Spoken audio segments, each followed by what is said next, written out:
billahi samiyul alim minash shaitanir la'inir rajim. Bismillahir rahmanir rahim. Jama'a assalamu alaikum wa rahmatullahi ta'ala wa barakatuh. Sunana Malam Abubakar Mai Godiya, wanda kuka fi sani da Dr. Mai Godiya. To a yau insha Allah rabbi za mu ci gaba da kawo muku bayanai akan bangaren lafiya, musamman a wannan wata na azumi, wata mai albarka, wata na ibada, wata da ake karban tuba da kuma ake biyan bukatu. Ubangiji Allah ya sa muna daga cikin waɗanda za a karba azuminsu, waɗanda za a sanya cikin sunansu daga cikin wanda Allah ya zaɓa, waɗanda aka yi wa gafara.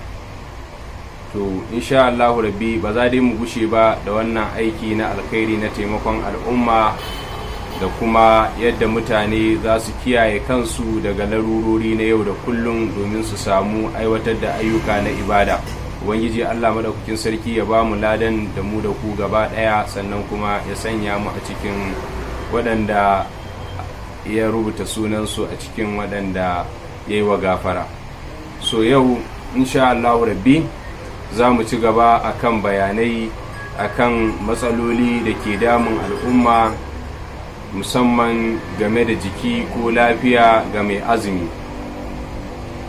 So hakika mun yi bayanai akan larurori da suke damun al'umma, kamar irin su ciwo na alsa, karancin ruwa, da ciwo na shawara da zai damu mai azumi sakamakon ciye-ciye abubuwa masu maigo da sauransu. To muka ga ya sake dacewa a yau mu kawo muku wata fa'ida bayan dogon bayanai da muka yi a can baya akan yanayin maiko yadda ke taba mutane, abubuwa na soye-soye ke taba jikunan mutane saboda rashin sabo, da kuma yadda kishi ke sanya karancin ruwa da sauransu a jikin dan adam, kaga ya kama ciwo, ya kasa aiwatar da aiki na ibada. To in dai ba mu manta ba, muna dai tinkaran goma ta ƙarshe wacce a cikinta ake sa ran za a samu dare na lailatul qadri. Ubangiji Allah ya ba mu iko. Muka ga to ya kamata mu yi bayanai akan wata fa'ida ko kuma wani tsiro da yake da fa'ida sosai wajen samar da lafiya a jiki da jin kuzari sosai. So hakika yana ɗaya daga cikin abin da ke sa mutum kasala, yawan maiko a jiki da sauransu, musamman in an ci abubuwa masu maiko za ka ga jiki na kasala, har ma kuma idan kasalan ta yawa a samu jinya a jiki. To da wannan muka yi bayani akan, muke so mu muku bayani akan wani tsiro da mun san shi yau da kullum amma ba mu mai da hankali a kan shi. Bahaushe sai ya ce ga magani a gonan yaro ko, to ni dai ba zan ce maka yaro ba, magani dai a gonar wanda bai sani ba, ko kuma in ce magani a gidan wanda bai sani ba. Ila kuma koda ya sani to ya sha'afa. To zan tunatar da kai dan uwa, dan gidajen mutane da dama akwai wannan tsiron, kuma yana da matuƙar tasirin gaske da kuma amfani, sai dai a ɗauko ɗan kaɗan daga ciki. Ma'ana ɗan kaɗan zan gutsuro muku daga cikin amfanin shi, amma abubuwan da wannan tsiron itaciya mai albarka, wannan tsiron mai albarka yana da matuƙan tasiri. To wannan tsiron ba komai bane shi, ka ƙagu ka ji sunan shi ko? To wannan shine shuwaka. Mun san shuwaka ana miya da ita, abinci ne a sassan wasu, especially za ka ji a ce ai 'yan kudu sun fi amfani da shi da sauransu. To har kai ma ɗan arewa, domin lafiyan da yake, idan har ana yawan miyan shuwaka a gidanka, ina tabbatar maka ba za a yawanta zazzabi na ciwon sauro ba, sannan ba za a yawanta cututtuka ba. Game da shi shuwaka akwai abubuwa da dama da yake yi a jikin ɗan adam da kuma magunguna.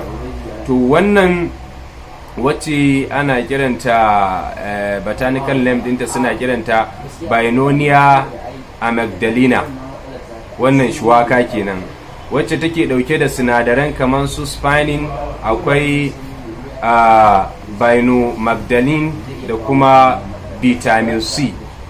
still dai a cikin shuwaka akwai vitamin C, sinadarai ne da suke da amfani a jikin ɗan adam da kuma suke magance ƙwayoyin cututtuka. Musamman na gaya muku cewa zan muku bayanai akan tasirinta bayan na faɗa muku sinadaranta da sauransu. Idan za ka ƙara bincike to na baka botanical name ɗinta cikin sauƙi, ƙila za ma ka gano wani abu nima da za ka amfanar da ni a ciki.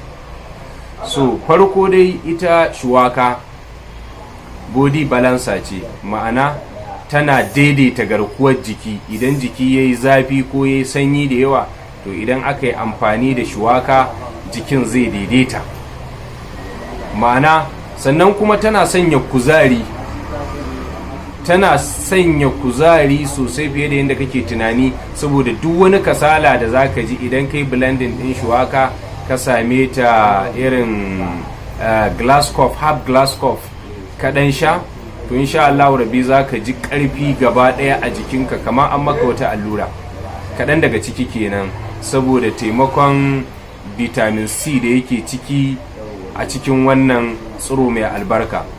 Sannan kuma ga masu fama da dattin ciki, tashin zuciya, idan suka yi amfani da shuwaka tana maganin tashin zuciya, dattin ciki, macijin ciki da sauransu. Sannan kuma wannan shuwaka ga marasa yin ba haya kullum ko kuma ba hayansu yana tauri, ba sa iya yi sai sun nemi wasu kwayoyuka da za su yi saftanin din cikinsu, to za su yi amfani da shuwaka. Tana maganin basir mai tsiro, tana maganin basir mai sa kumburin ciki. Sannan kuma daga cikin wani abu daga cikin tasirin shuwaka, tana maganin ciwon mara na mata, tana magance matsaloli sosai, tana magance da su. Sannan kuma masu fama da ciwon shuga za su iya amfani da ita, tana maganin ciwon shuga, ta daidaita level ɗin shuga cikin sauki.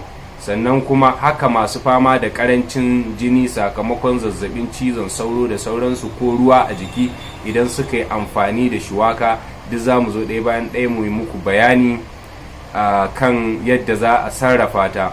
Musamman kamar yadda muka ce, kuma tana maganin matsalolin fata, kuma tana maganin pneumonia. To za ka ga abubuwan da dama da take yi a jikin ɗan adam. To musamman farko dai za a tafasa ta. Idan aka tafasa ta za a sha ta kofi ɗaya, ƙaramin kofi safe da yamma, insha Allah rabi jiki zai daidaita. Sannan kuma na biyu idan masu fama da matsalar fata suka samu shuwaka aka murje ta, to ruwanta za a shafe wannan fata ko fuska. To shi ma idan aka shafa aka kwanta, duk wani ciwo na fata ko kuraje za su mutu. Yadda ake sarrafa ta a fata. Haka kuma masu fama da dattin ciki ko kuma basir da sauransu, su ma za su iya blending ɗinta su ɗauki ruwan su sha. Sannan kuma za su iya tafasa ta da jar kanwa kaɗan, a tafasa ta a sha daidai misali, iya daidai kima, shi ma insha Allah rabbi. To haka kuma masu fama da shuga, yadda za su yi amfani da ita. Mai fama da shuga za a so ya samu shuwaka, sai ya samu kanunfari ɗan kaɗan. Idan ya sa kanunfari ɗan kaɗan a cikin wannan shuwakan, ya zuba kamar rabin cokali, ya daidaita da yadda yake so ya sha na kanunfarin, ya tafasa shi, ya aje shi ya huce, insha Allah rabi ya sha so uku, ya kwana uku, ya gwada level ɗin shugan shi, zai ga insha Allah ya daidaita. Masu fama da karancin ruwa na jiki da sauransu, ana blending din shuwaka, a sa mata a hada ta da apple. Idan aka hada da apple sosai, aka blending, sai a matsa ruwan, a samu zuma kamar cokali uku, sai a sa a juya a sha, insha Allah rabi ruwan jiki ko karancin jini zai daidaita cikin sauki.